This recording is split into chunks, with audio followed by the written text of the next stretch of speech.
से कहले जे जो बिल हमर तैयारी हेछि ए बिल ऑलरेडी दिल्ली पठाई जाई छै से लॉ डिपार्टमेंट होम डिपार्टमेंट त होछि पीएमओ मिसिकि एकु होछि आ गोटे नुवा बिल तैयारी करबे जोडा कि याटो स्ट्रांगर बिल हेछि याटो अधिक दंड विधान हेइ परिबो न करिकिना पठेबे पठेला परे 8 मास भीतर एकु से पारित करबे हम प्रतिश्रुति दिया जाई एई कथा मुख्यमंत्री राज्य बहुत भलो जदी तांग ये न पालन करंती आमे पुणी ओडिसा गोत्र परिवार पुणी आंदोलन कोले अभियोग 10 तारिख रे आमे ए जो ओडिसा गोहत्या निरोधन संरक्षण बिल पारित करने आम धारणा बसिलु 13 तारिख आमरण अनशन बसिलु और आम गोटे शपथ गीता छुई शपथ कलु जे पर्यंत ओडिशा माने ओडिशा गोहत्या निरोधन संरक्षण बिल 2024 तार स्ट्रंगर बिल पारित होवार धार्य तारीख आमको सरकार देना आम से पर्यंत अनशन उठू ना तो आमको 19 तारिख पर्यंत किसी आसले 19 तारिख दिन आमको माननीय विधायक सीतांशु महापात्र जी कि आम कथाटी को नहीं हूँ आसेम्बली पकई आम कथा सी थ्रु आम खबर आसला मुख्यमंत्री सागर भेटिया हो तो मुख्यमंत्री पाखु आम 11 जणिया प्रतिनिधि मंडल जाइलु भेटिलु और सेठी 2 घंटा काल समय देले मुख्यमंत्री बहुत आलोचना कले सी कहले जे बिल पारित होवार हूँ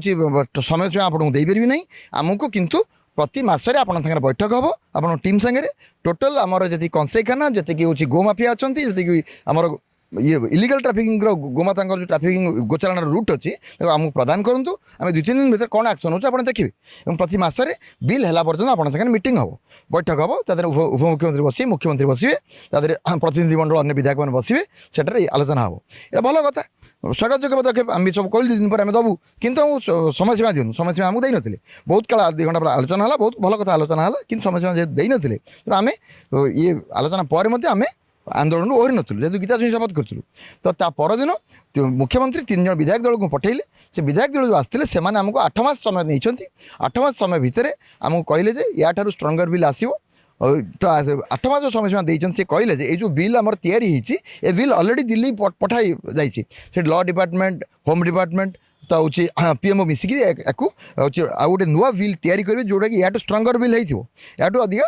दंड विधान हो पार न करिकिना पठेबे पठेला परे 8 मास भीतर एक से पारित करेंगे आमको प्रतिश्रुति दिया जाइए आम आउ गोटे कथा कही रखुचु जे आम बर्तमान आंदोलन को स्थगित रखीचु आंदोलन बंद करना या भितर आम आगे 7 दिन भीतर आम बहुत दुर्बल हो जाइए चली पार्नु ता भीतर आगे 14 जन पिला आमर हूँ हस्पिटालाइज होते 2 जन अलरेडी ये आईसीयू थे जड़े दिनेश एपर्यंत आईसीयू अच्छा संग्राम कर स्वास्थ्य सांगे तेणु एसबू जिन गोटे कथा मुख्यमंत्री मन रखा उचित जानते जो माने गोपुत्र मैंने केवे गोमाता मंगल सहित गोमाता सुरक्षा सहित के सालिश करें जेको जिन इंद्रबोध मिल जाऊ से कौन सालिश करेंगे ना तेणु जदि यही कथार मुख्यमंत्री राज्य बहुत भल जदि ये न पालन करती आम पुणी ओडिशा गोपत्र परिवार पुणी आंदोलन को